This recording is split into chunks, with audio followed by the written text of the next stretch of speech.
Le premier livre des Chroniques, chapitre 21.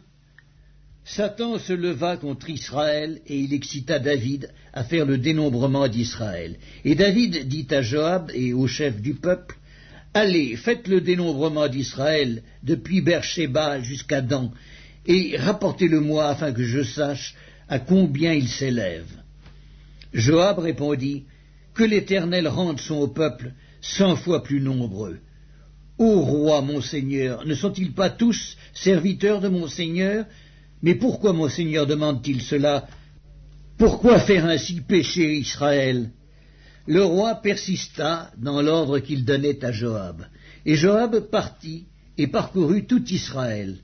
Puis il revint à Jérusalem.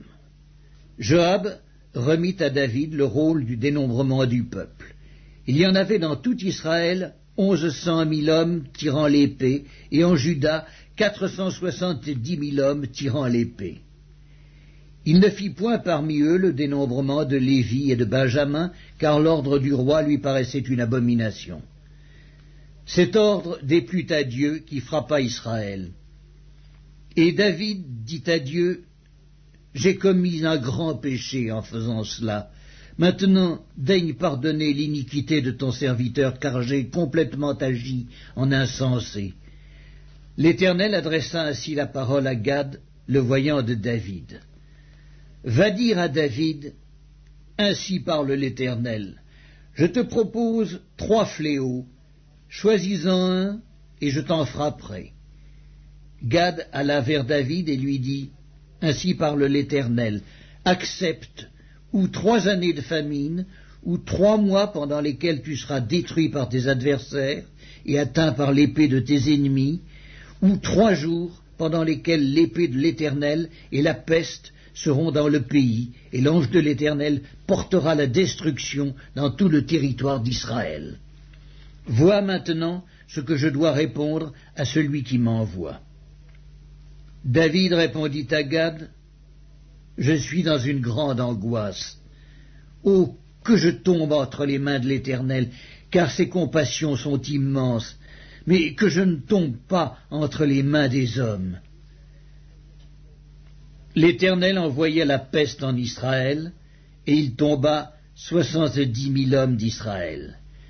Dieu envoya un ange à Jérusalem pour la détruire, et comme il la détruisait, l'Éternel regarda et se repentit de ce mal, et il dit à l'ange qui détruisait, « Assez, retire maintenant ta main. » L'ange de l'Éternel se tenait près de l'aire d'Ornan, le Jébusien.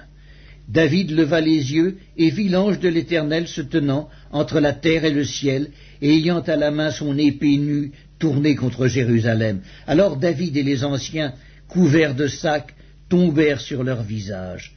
Et David dit à Dieu, « N'est-ce pas moi qui ai ordonné le dénombrement du peuple? C'est moi qui ai péché et qui ai fait le mal. Mais ces brebis, qu'ont-elles fait? Éternel, mon Dieu, que ta main soit donc sur moi et sur la maison de mon père, et qu'elle ne fasse point une plaie parmi ton peuple. » L'ange de l'Éternel dit à Gad de parler à David, afin qu'il montât pour élever un autel à l'Éternel dans l'aire d'Ornan, le Jébusien. David monta selon la parole que Gad avait prononcée au nom de l'Éternel. Ornan se retourna et vit l'ange, et ses 4 fils se cachèrent avec lui. Il foulait alors du froment. Lorsque David arriva auprès d'Ornan, Ornan regarda et il aperçut David. Puis il sortit de l'aire et se prosterna devant David, le visage contre terre. David dit à Ornan, « Cède-moi l'emplacement de l'aire pour que j'y bâtisse un autel à l'Éternel. Cède-le-moi contre sa valeur en argent, afin que la plaie se retire de dessus le peuple. » Ornan répondit à David, « Prends-le, et que mon seigneur le roi fasse ce qui lui semblera bon. Vois, je donne les bœufs pour l'holocauste, les chars pour le bois et le froment pour l'offrande. Je donne tout cela. » Mais le roi David dit à Ornan, « Non, je veux l'acheter contre sa valeur en argent, car je ne présenterai point à l'Éternel ce qui est à toi, et je n'offrirai point un holocauste qui ne me coûte rien. » Et David donna à Ornan 600 cycles d'or pour l'emplacement. David bâtit là un autel à l'Éternel, et il offrit des holocaustes et des sacrifices d'action de grâce. Il invoqua l'Éternel, et l'Éternel lui répondit par le feu qui descendit du ciel sur l'autel de l'holocauste. Alors l'Éternel parla à l'ange, qui remit son épée dans le fourreau. À cette époque-là, David, voyant que l'Éternel l'avait exaucé dans l'aire d'Ornan, le Jébusien, y offrait des sacrifices. Mais le tabernacle de l'Éternel, construit par Moïse au désert, et l'autel des holocaustes, étaient alors sur le haut lieu de Gabaon. David ne pouvait pas aller devant cet autel pour chercher Dieu, parce que l'épée de l'ange de l'Éternel lui avait causé de l'épouvante. Le premier livre des Chroniques, chapitre 22. Et David dit, « Ici sera la maison de l'Éternel Dieu, et ici sera l'autel des holocaustes pour Israël. » David fit rassembler les étrangers qui étaient dans le pays d'Israël, et il chargea des tailleurs de pierre de préparer des pierres de taille pour la construction de la maison de Dieu. Il prépara aussi du fer en abondance pour les clous des battants des portes et pour les crampons, de l'airain en quantité telle qu'il n'était pas possible de le peser, et des bois de cèdre sans nombre, car les Sidoniens et les Tyriens avaient amené à David des bois de cèdre en abondance. David disait, « Mon fils Salomon est jeune et d'un âge faible, et la maison qui sera bâtie à l'Éternel s'élèvera à un haut degré de renommée et de gloire dans tous les pays. C'est pourquoi je veux faire pour lui des préparatifs. » Et David fit beaucoup de préparatifs avant sa mort. David appela Salomon, son fils, et lui ordonna de bâtir une maison à l'Éternel, le Dieu d'Israël. David dit à Salomon, « Mon fils, j'avais l'intention de bâtir une maison au nom de l'Éternel mon Dieu, mais la parole de l'Éternel m'a été ainsi adressée. Tu as versé beaucoup de sang, et tu as fait de grandes guerres. Tu ne bâtiras pas une maison à mon nom, car tu as versé devant moi beaucoup de sang sur la terre. Voici, il te naîtra un fils, qui sera un homme de repos, et à qui je donnerai du repos en le délivrant de tous ses ennemis d'alentour. Car Salomon sera son nom, et je ferai venir sur Israël la paix et la tranquillité pendant sa vie. Ce sera lui qui bâtira une maison à mon nom. Il sera pour moi un fils, et je serai pour lui un père. Et j'affermirai pour toujours le trône de son royaume en Israël. Maintenant, mon fils, que l'Éternel soit avec toi, afin que tu prospères et que tu bâtisses la maison de l'Éternel ton Dieu, comme il l'a déclaré à ton égard. Veuille seulement l'Éternel t'accorder de la sagesse et de l'intelligence, et te faire régner sur Israël dans l'observation de la loi de l'Éternel ton Dieu. Alors tu prospéreras si tu as soin de mettre en pratique les lois et les ordonnances que l'Éternel a prescrites à Moïse pour Israël. Fortifie-toi et prends courage, ne crains point et ne t'effraie point. Voici, par mes efforts, j'ai préparé pour la maison de l'Éternel 100 000 talents d'or, 1 million de talents d'argent et une quantité d'airain et de fer qu'il n'est pas possible de peser, car il y en a en abondance.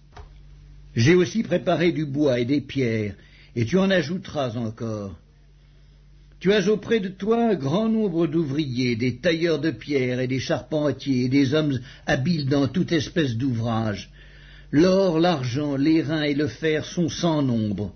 Lève-toi et agis, et que l'Éternel soit avec toi. David ordonna à tous les chefs d'Israël de venir en aide à Salomon, son fils. L'Éternel, votre Dieu, n'est-il pas avec vous, et ne vous a-t-il pas donné du repos de tous côtés? Car il a livré entre mes mains les habitants du pays, et le pays est assujetti devant l'Éternel et devant son peuple. Appliquez maintenant votre cœur et votre âme à chercher l'Éternel votre Dieu. Levez-vous et bâtissez le sanctuaire de l'Éternel Dieu, afin d'amener l'arche de l'alliance de l'Éternel et les ustensiles consacrés à Dieu dans la maison qui sera bâtie au nom de l'Éternel. Le premier livre des Chroniques, chapitre 23. David, âgé et rassasié de jours, établit Salomon son fils roi sur Israël. Il assembla tous les chefs d'Israël, les sacrificateurs et les Lévites. On fit le dénombrement des Lévites depuis l'âge de 30 ans et au-dessus. Comptés par tête et par homme, ils se trouvèrent au nombre de 38 000. Et David dit qu'il y en ait 24 000 pour veiller aux offices de la maison de l'Éternel, 6 000 comme magistrats et juges, 4 000 comme portiers et 4 000 chargés de louer l'Éternel avec les instruments que j'ai faits pour le célébrer. David les divisa en classes d'après les fils de Lévi, Gershon, Kehat et Merari. Des Gershonites, Laédan et Shiméaï. Fils de Laédan, le chef Jéhiel, Zétam et Joël, 3. Fils de Shiméi, Shélomite, Aziel et Haran, 3. Ce sont là les chefs des maisons paternelles de la famille de Laédan.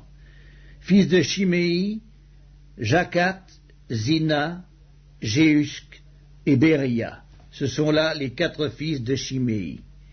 Jacat était le chef et Zina le second.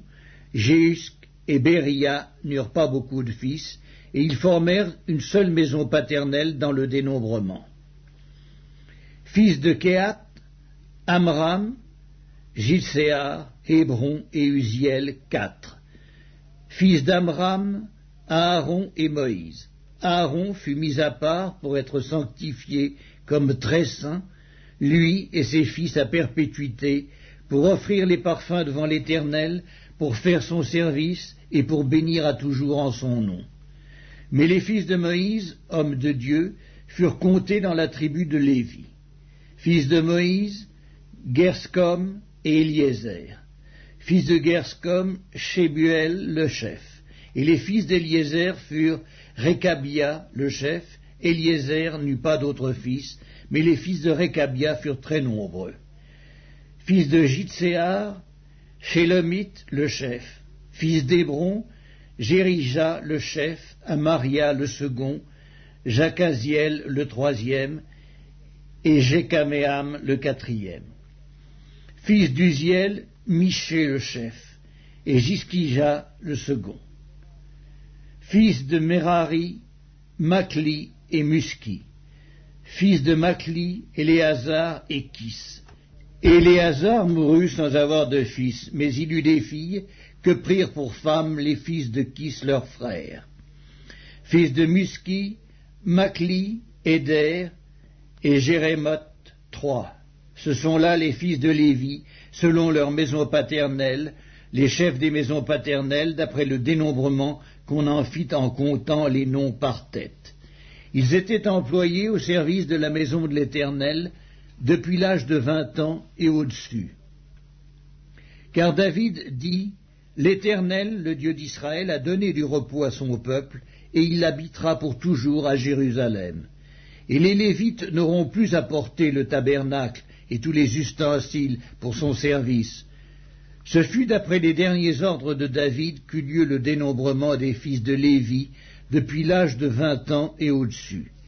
Placés auprès des fils d'Aaron pour le service de la maison de l'Éternel, ils avaient à prendre soin des parvis et des chambres, de la purification de toutes les choses saintes, des ouvrages concernant le service de la maison de Dieu, des pains de proposition, de la fleur de farine pour les offrandes, des galettes sans levain, et des gâteaux cuits sur la plaque et des gâteaux frits, de toutes les mesures de capacité et de longueur.